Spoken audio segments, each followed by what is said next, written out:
You should be good now. Okay, yep, we've got it. We're good, we're good. Okay, good evening, everyone. Welcome to the March 10th, I think it's 10th. Yep, the March 10th meeting of the HAPC. Shall we call a roll? Okay. It's Dana, I see is there. Here. Corey, Here. Houston, Here. did Edna join? Here. Hello, Edna. Glad you. Hi. I know Chad is out. Sean, I see, Sean's there. I'm here. Sam is there. Very good. So we've got full roll call order. Okay. As we have done in the past, we do have an opportunity if since we are not meeting in a public environment but online. Sam, please keep an eye out, and if anyone wishes to speak at any time of something on the agenda from the public, by all means, let me know. Will do. Do we have anyone? Let's just work through so we've got the call to the approval of the agenda. Has everyone had an opportunity to review the agenda, this evening's agenda? I make a motion to accept the agenda. Okay, okay. Motion made by Corey. Do I have a second? Seconded by Edna. Very good. Sam, do we have anyone out there for public comments? We do not. Thank you. Okay. If something does pop up in the course of the items, please by all means speak up. Moving on, the minutes of the January 13th, 2021 meeting. Has everyone had an opportunity to review those minutes? Do we have any corrections? Okay. Can I have a motion to approve the minutes from the January 13th, 2021 meeting? So moved. Okay, Edna made a motion. Do I have a second? I'll second. Okay, second by Dana. Okay. Good to go. Okay. Next up on the agenda, we have a new person joining us by the name of Brad Spurlock. Brad, welcome to the group. Brad has taken over as lead on the Smith Library. Sam, if you want to do the introduction first, by all means, I'm stumbling through it. So. Oh, you're doing fine, Chris. I appreciate it. No, I invited Brad. Thought since we had a light agenda this time, we didn't have any cases. It'd be a good opportunity. We had a little bit of dialogue over email. And as you know, we rely on the Smith Library of Regional History in order to help better support and kind of defend some of the rationale for designating properties and districts. And it's great to have the resource here in town in order to have the access. And with Valerie retiring and still being available and around, it made sense, I think, for you all to put a name with a face and have Mr. Spurlock here with us tonight. So if you or any of your friends and colleagues that are doing research on historic properties or are interested in understanding the background could point them to the Smith Library, now you've got a name and a face to go by. So Brad and I did not prepare any slides for tonight. We just wanted to start out with just a meet and greet, nothing real formal, maybe some light Q&A. And then if there's more needed in the future, we can follow up with something that's a little bit more formal. So with that, I'll turn it over to Brad if you'd like. That sounds good. Thank you. My name's Brad Spurlock.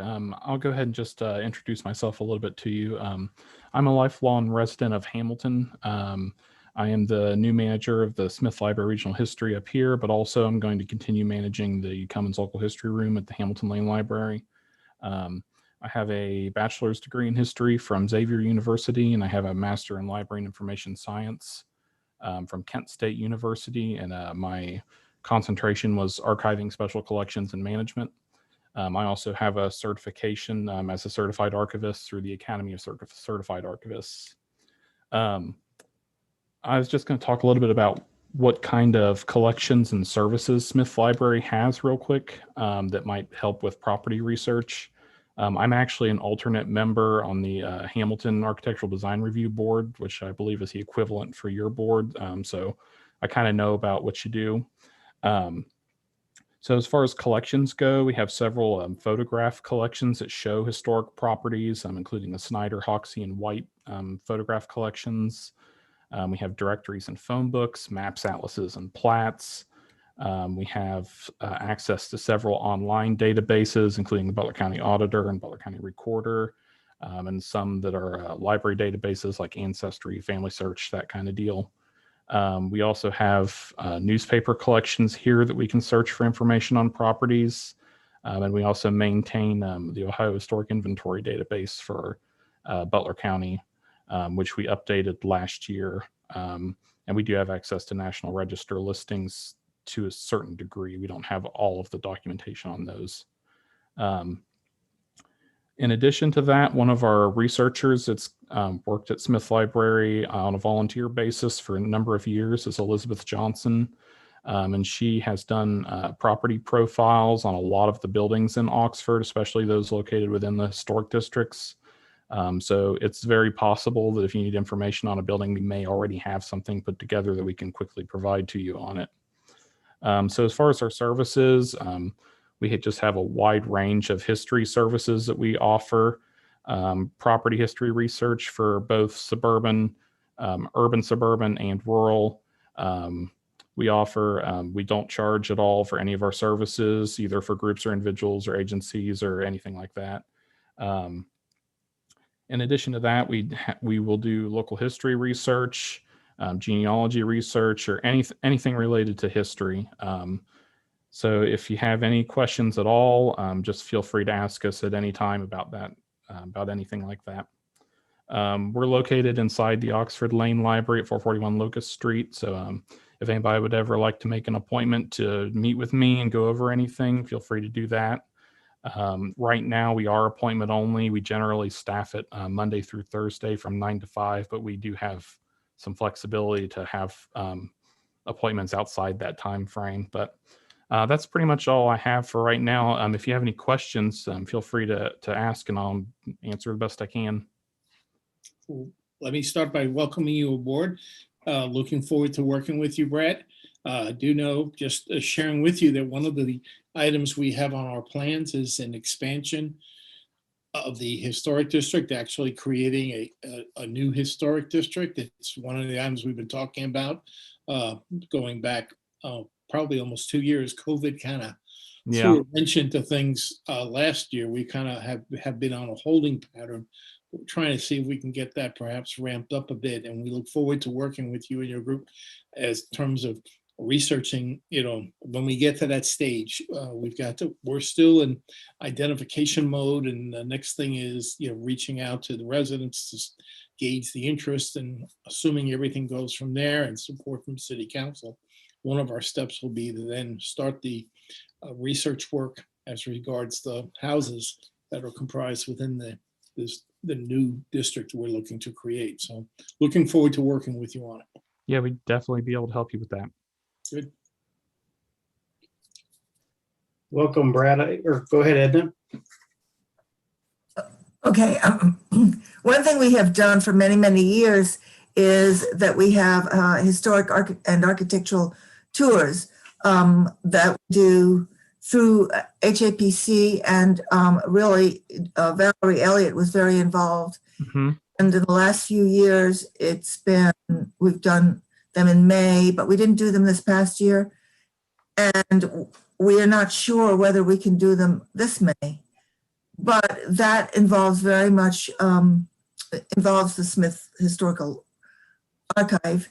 And Elizabeth Johnson has done a lot of the research in many, many cases. We each, for 5 weeks, we each take another little area and lead a group through it on a Saturday morning. So I guess I don't know how much you know about this, but I will also would like to know your involvement in this project. Yeah, I'm aware of this project. That's one of the ones that Valerie Elliott wanted to finish out. So she's acting as a volunteer to do that this time around. But I'm definitely going to be there to observe, and then I plan on participating in it next year. Well, we'll see if we can do it, if we can even do it. Yeah. But because it does draw, sometimes 20 to 30 people. Mhm. So that's the question, whether we can do this. But the plan is to do the same tours this year that we had planned for last year. In other words, Mhm. it didn't happen, so we're going to do the same sequence of tours. And so I just wanted to bring that up. Yeah, I'm definitely interested in helping with it and even being one of the tour guides at some point. Good, great. Dana? Go ahead, Dana. I've already started working with Brad this week. He's thank you for the additional research related to the EJI marker text. But I had two questions. Is the Cummins, is it the Cummins Library, is that in a similar structure and services as the Smith Library? It's a similar services. It's a little bit different structure. It's not staffed. Basically, it's just the room within the Hamilton Lane Library, but it is an archival collection and everything. So the Hamilton Reference Department manages that well, I manage it, but they work with the collection with patrons and stuff like that. So it's kind of a new position that they've formed by giving me both collections to oversee. So I'm up here at Smith 4 days a week, and I'm down at Cummins Room 1 day a week now. Okay.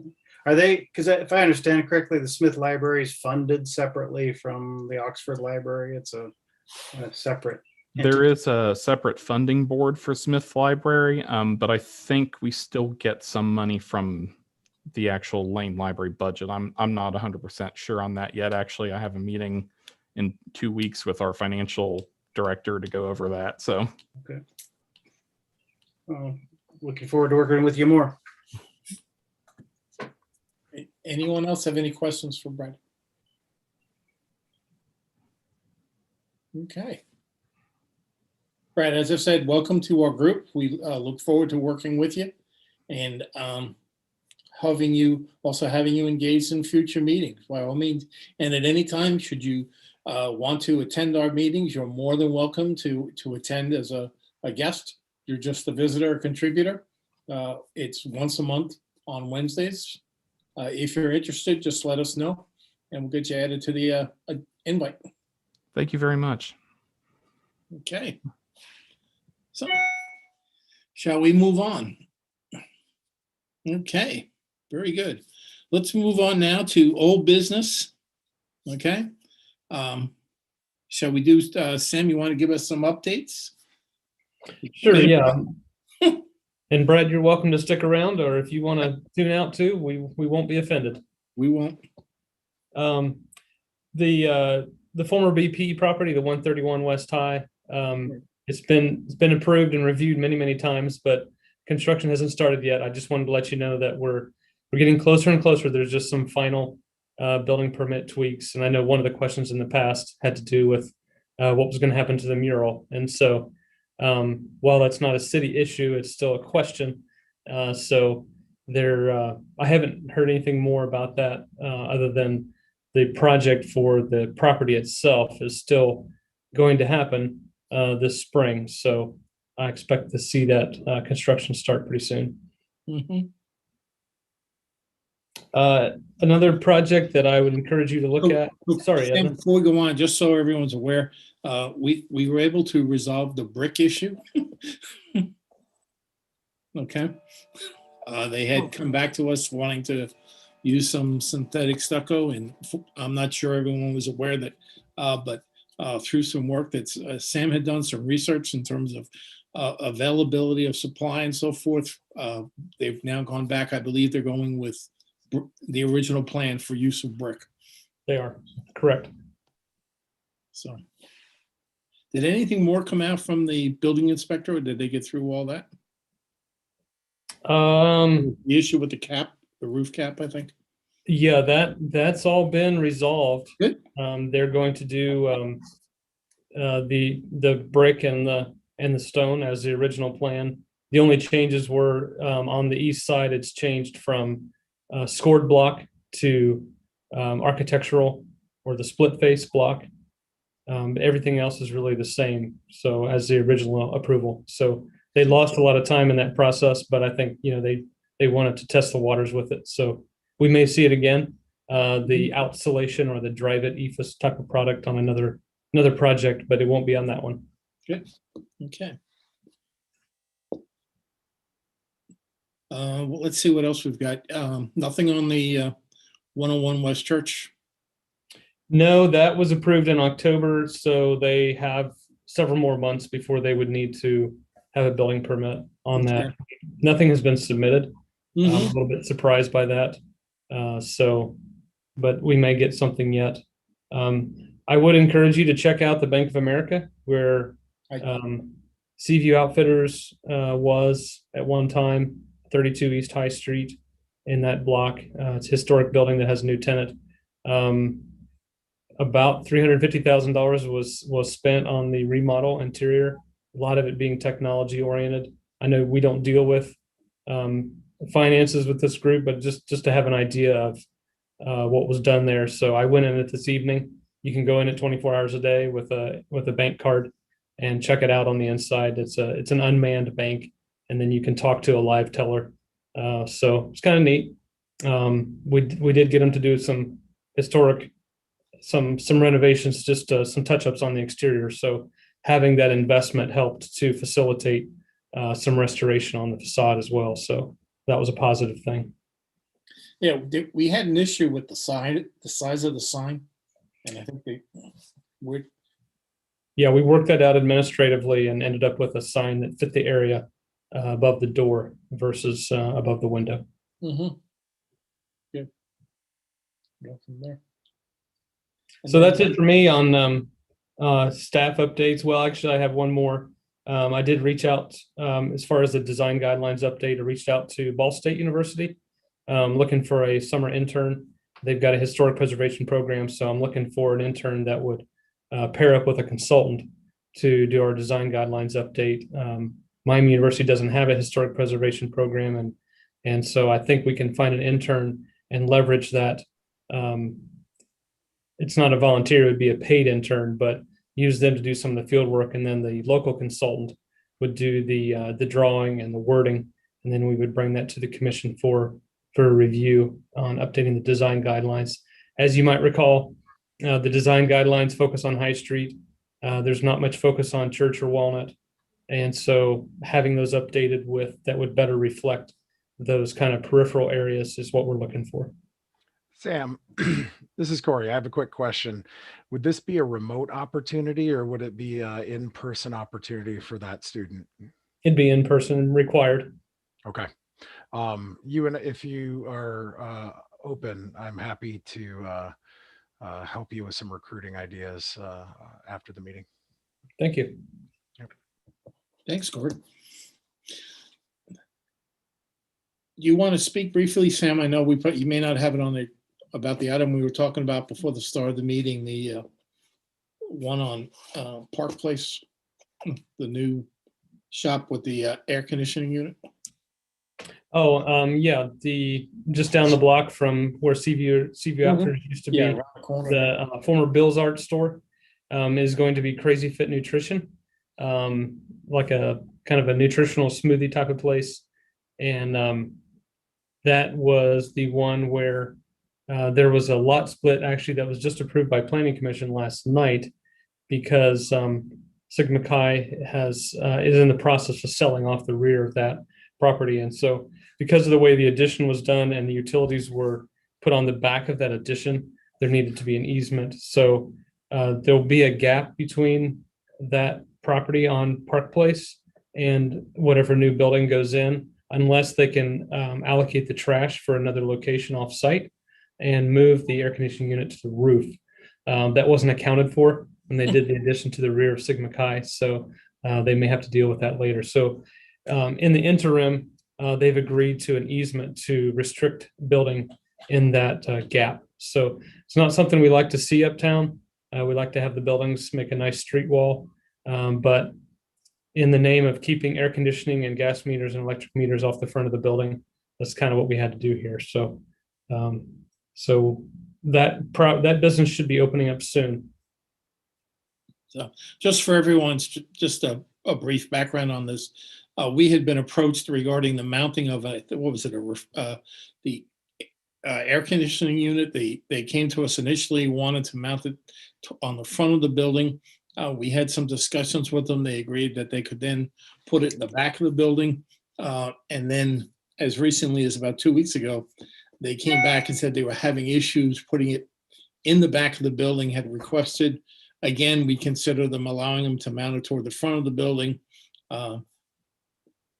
I got Zach more engaged in the discussion. He talked with them and got it quickly resolved. We're back to where it should be in the back of the building. So again, my thanks to Zach for stepping in for that. Sam, you were on vacation, well deserved, and it was good to have Zach pick up the ball and run with it. And the last thing I had on my list, I just happened to pick something up on our favorite, 45 East.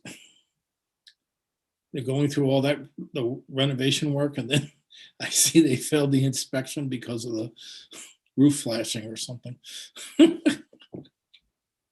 Hopefully we'll have it done.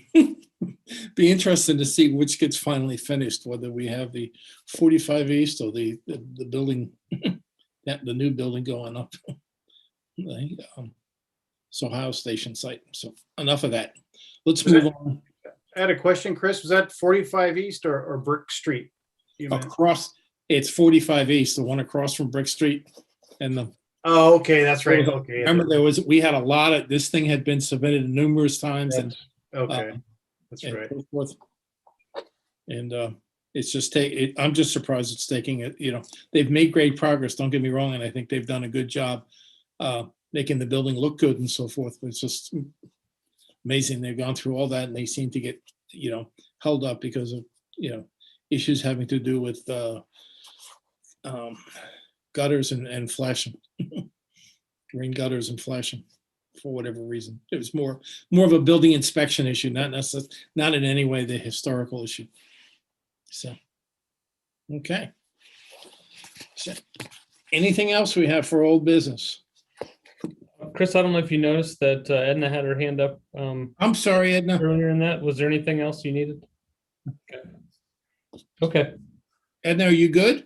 Yes, I am. I'm good. Thank you. I'm sorry. Okay. Shall we move on? Okay. The commemorative commission member updates, the 101 West Church plaque.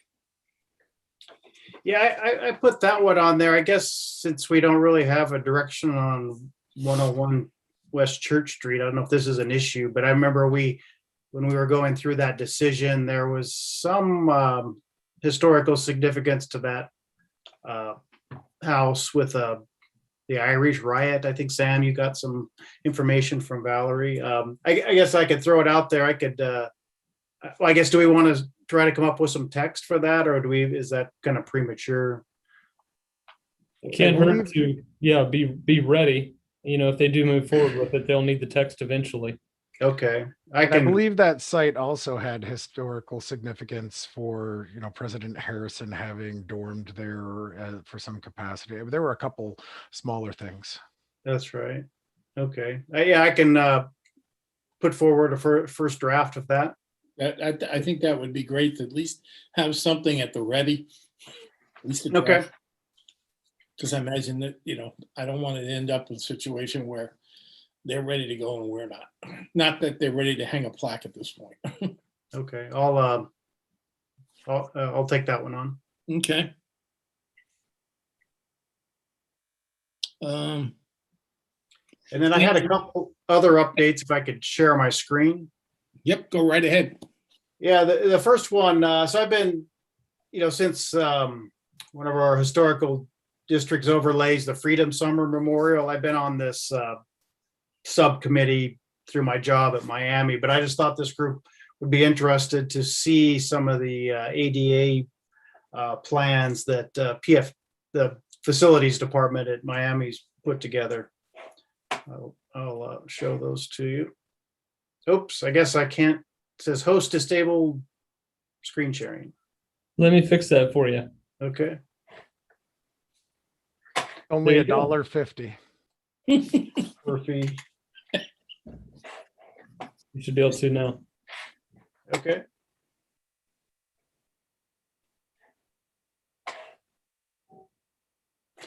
Everybody can see that? Yep. Okay, yeah, so this is the proposal of adding in some new, if everybody's familiar with the memorial, here's kind of the amphitheater piece, and then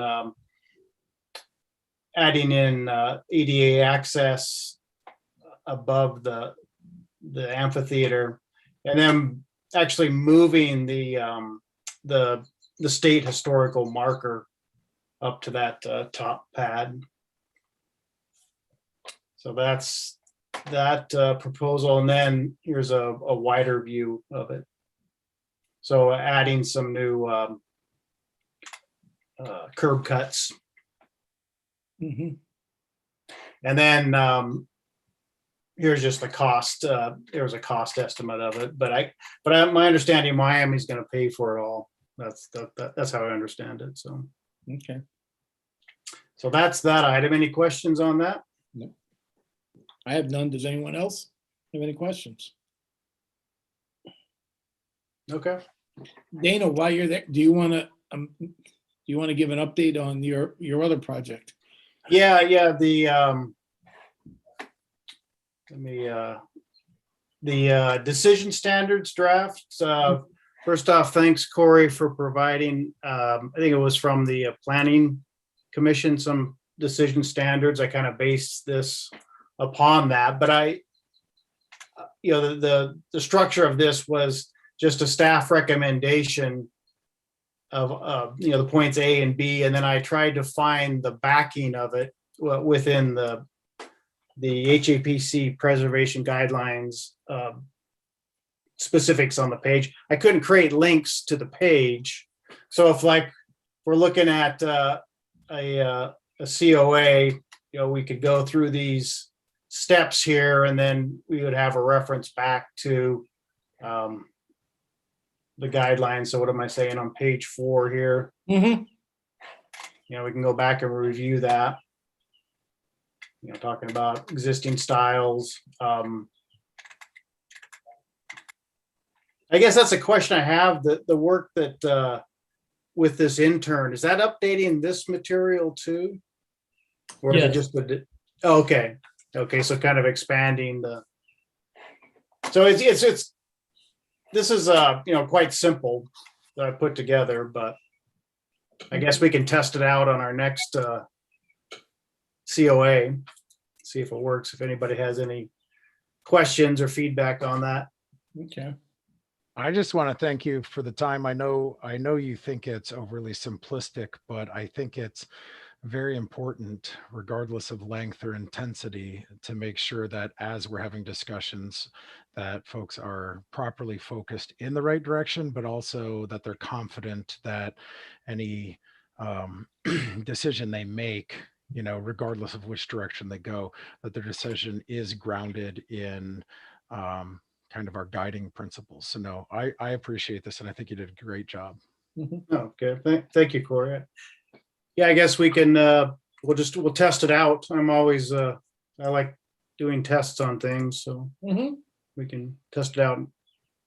Dana, I will add that you can hyperlink to the codified ordinance. You won't be able to hyperlink to the pages in the design guidelines, but the codified ordinances, I can send you an email on it, but we have a fairly new codified ordinance webpage. It's a third party, and you can drill down into the individual sections without having to flip through the pages. So I can share that with you. Okay. I guess I don't quite understand, like within this document, where would I guess I'm not familiar with the codified ordinance. So the codified ordinance is the section in chapter 11, and those are all the laws. The design guidelines is a separate publication that is referenced by the laws, but it's not actually part of the law. Okay. So you're saying that we could put those links like underneath, embedded in this document as well. Yes. That support the guidelines. Mm-hmm. Well, actually, the codified ordinances actually has more power than the design guidelines too. Okay. So I think that would be even more important to have that in there. Doing both is also good.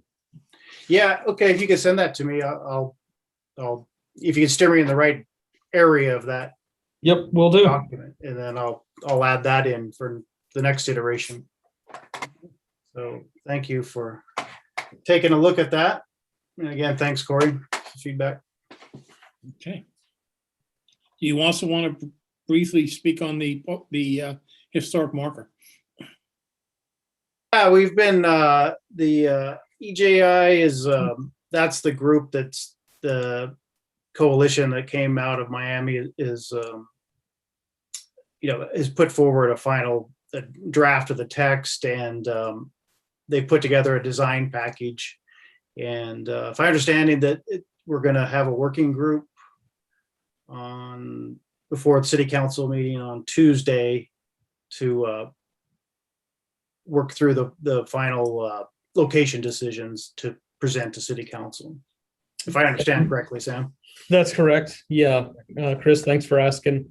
That is, I met with the city manager today. Dana and I have been corresponding off and on for the past week or two about kind of finalizing the details, since the HAPC kind of designated Dana as the one to kind of facilitate this. And so it's been great working with Dana on this, kind of understanding all the various pieces and parts.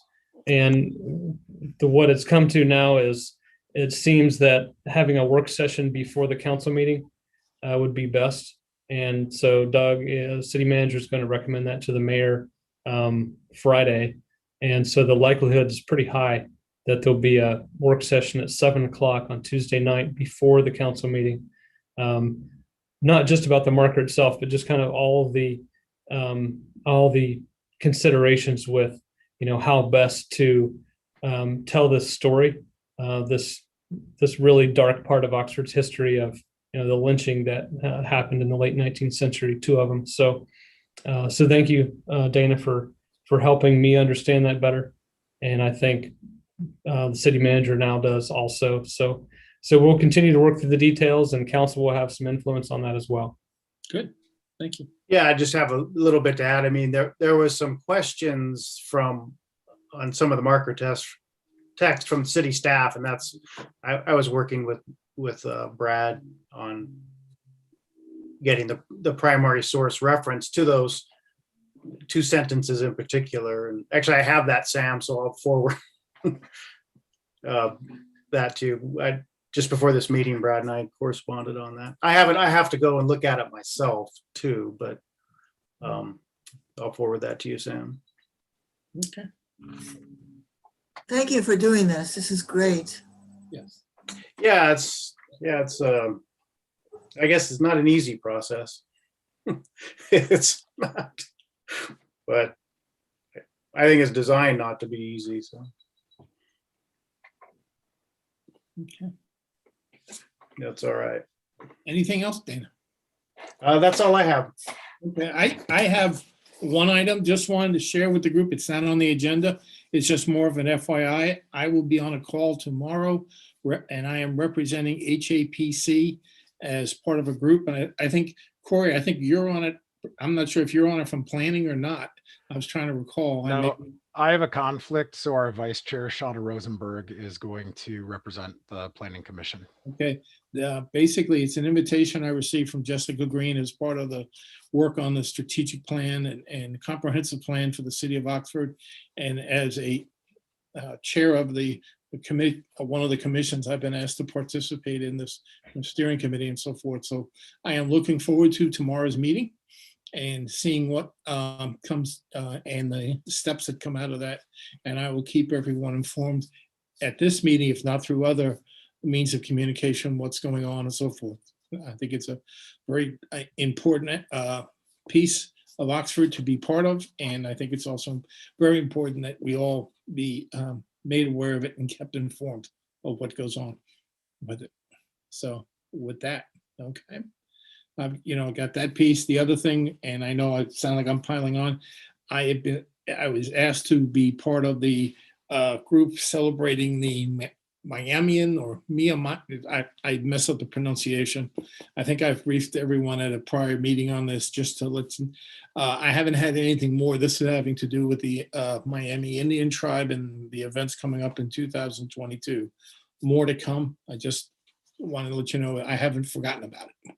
So, okay. What is the event in 2022? It's the anniversary of the association with the tribe with the university. So Okay. they're having some, it's a major anniversary and they want to have a series of celebrations. I'm working with Bobby Burke and others on this steering committee to put together the events to celebrate this milestone. And people are coming in from Oklahoma where the tribe is now, and the association, I've learned a lot, the association with the university and the tribe and so forth, a Miamian tribe. So it's interesting. So that's all I've got from my end. All right. I've got a question for Houston. Is that Stanley from The Office in your window? Yes, it is. So I had seen this background pop up a few weeks back, and I grabbed it for use. It's better than the background I have behind me that sometimes gets some light through it and makes it difficult with the backlight. So this is the background they use on the Office for all of their single interviews you often see. That's right. Yeah. Yeah. It's on fresh on my mind because I'm at season 5. I didn't ever see it all the way through at the one time. So. We watched it start to finish 3 times. So Oh my God. Yeah. All right. I like it. Do we have anything else for tonight's?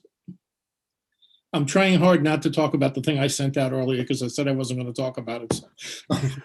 I know you don't want to talk about it, but I appreciate the work that you did because that is one of the time consuming, tedious parts to getting us rolling. And just, in the years I've been around, that's the thing that takes the most time to get moving. So the fact that you've got that nudged forward, I'm very thankful because I know I have not done my part in the inventories, pictures, or anything. So no, I appreciate that. Fortunately, I was able to pull from work that was done before, and I just had to add in and so forth. But again, there's boundary things like that, but I want to talk about it at a separate time once everyone's had a chance to look at it and want to. Well, I think thank you very much for doing that work. I'm really excited to see it move forward. I think the time to take pictures is now before the leaves come out. I know. Some of those buildings were behind all kinds of trees. So I guess now's the time to get the pictures. And there's one, I got to tell you, funny, there's one on Spring Street, and I'm trying to get the houses, and then Google, it keeps showing you the Stewart Square. It keeps showing me CVS, and I'm like, no, I don't want that side. And I'm rotating the camera around, and I go to and every time I go to put the address in, it comes up the other side of the street. It's driving me crazy. I ended up going by the other day and taking a picture, and all I could think of was, that if I make a big, scene out of this, people are going to start wondering, why is he taking pictures of my house? So anyway, enough of that. So is there anything else for this evening's meeting? Okay. Do I hear a motion for adjournment then? So moved. Okay. Second. Mr. What? There's a second by Mr. Kiger. Okay.